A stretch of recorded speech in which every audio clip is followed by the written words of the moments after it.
comecei como a maioria dos jovens, por curiosidade. Aliás, todo mundo dizia que cigarro de maconha não era droga. Experimentei. Nem eu mesma acreditava que a primeira vez ia ser outra sensação. Na segunda, então, aquele barato, muita ilusão. Acabou virando meu produto dos sonhos. Eu me sentia mais leve. Enquanto isso, os meus neurônios ferviam na minha cabeça. Era aquela viagem, eu sentia aquela fome. Quando eu via alguma paisagem de longe, a fumaça fazia que eu ficasse mais louca, mais louca. E quando eu percebia, eu já era o próprio demônio.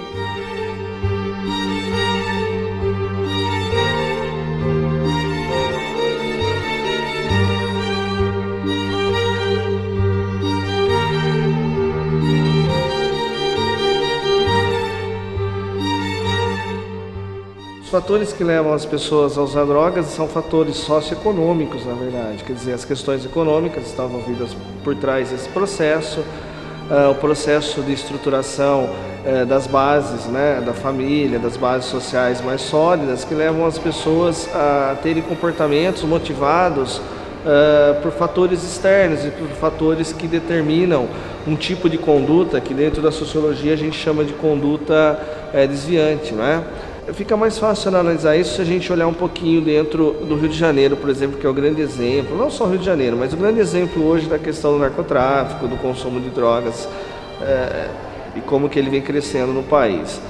Você pega os morros, por exemplo, o que foi criado? Foi criado um Estado dentro do Estado de Direito, onde os traficantes eles acabam dando garantias sociais, econômicas e até mesmo culturais para aquelas pessoas, em troca de uma proteção social, em troca de uma proteção para o tráfico de drogas. É lógico que às vezes a gente precisa fazer uma avaliação mais psicológica do que sociológica no primeiro momento. Mais ou menos com uns 11 anos, meus irmãos me apresentaram para maconha.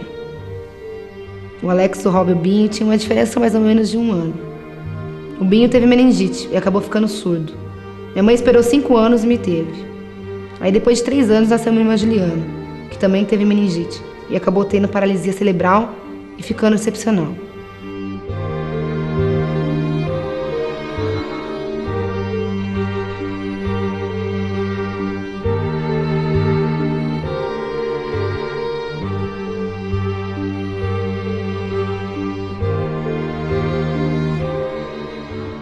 O segundo passo foi a cocaína.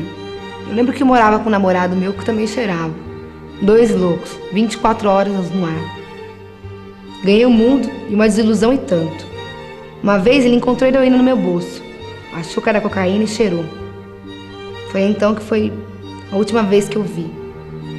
Talvez hoje ele esteja do lado esquerdo, vai saber. Só a morte pode me libertar realmente. Eu até roubava para sobreviver.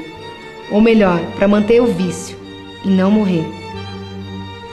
Suicídio lento era o processo.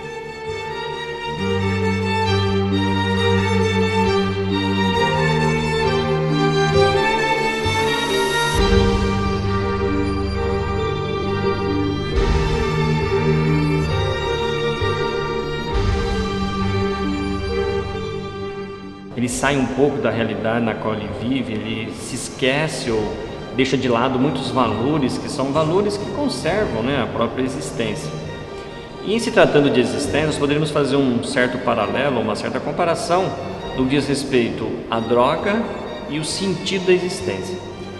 Nós sabemos que todos nascemos e temos uma finalidade, a finalidade do ser humano. E o ser humano nasce, a finalidade primeira do ser humano, o objetivo primeiro, o fim último da nossa existência, é justamente a felicidade. Todos nós nascemos e todos nós buscamos a felicidade. Alguns buscam no caminho certo, outros desviam o caminho e muitas vezes se deparam com realidades bastante problemáticas, como é o caso da droga. Nós sabemos que a filosofia se preocupa em responder algumas questões.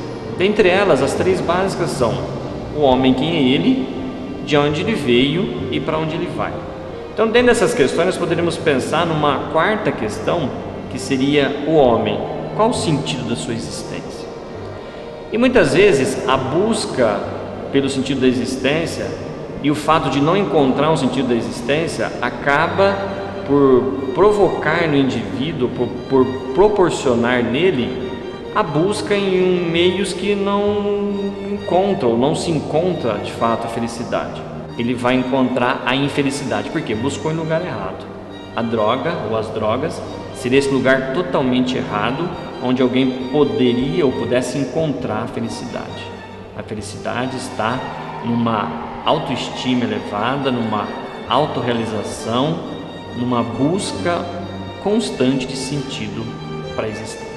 Uma vez eu bati num cara, ele foi até parar no hospital, e sem motivo nenhum, eu peguei um pau e amassei ele inteiro. Teve que fazer cirurgia, traumatismo craniano. Que absurdo. Cara, olha que piração.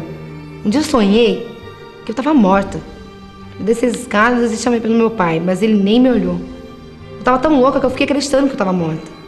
Por 3 meses eu fiquei sem falar com ninguém dentro do meu quarto. E é claro que minha mãe percebeu tudo e me levou no psiquiatra. Cheguei lá e ele falou pra mim, o que você tem?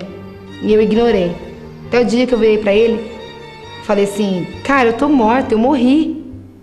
E aí eu comecei a me tocar que eu tava no limite da loucura e da realidade.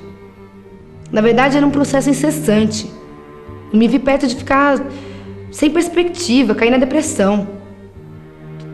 Há 2 anos que eu tava consciente que eu não tava tão mal, eu achava que não era nada disso.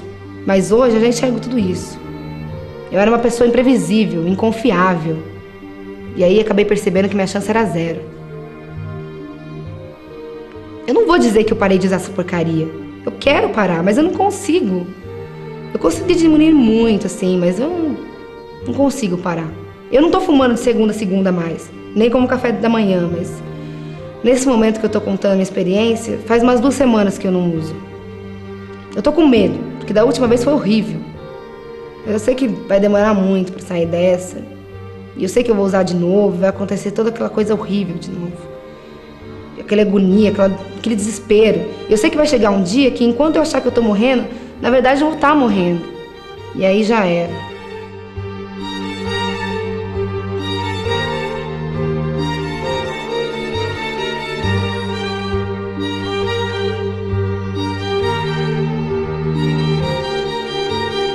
Eu sou usuário de maconha e acho que não me atrapalha em muita coisa. Eu acho que sim, porque me ajuda, me dá fome, me dá sono, fico com vontade de dormir. E é isso. Eu acho que tinha que ser legalizado, pelo menos em partes. E em questão às outras drogas, eu discrimino. Eu não curto cocaína, crack, heroína. Pra mim não faz a minha cabeça. Eu espero que minha história possa servir de exemplo para alguém que comece da forma que eu comecei, com um simples cigarro de maconha. Eu queria que todo mundo soubesse que isso não leva a nada. Final feliz, eles acontecem, na vida real e nos filmes. Mas o meu, sinceramente, eu não sei qual vai ser. Mas eu espero que seja longe. Bem longe do lado direito do paraíso.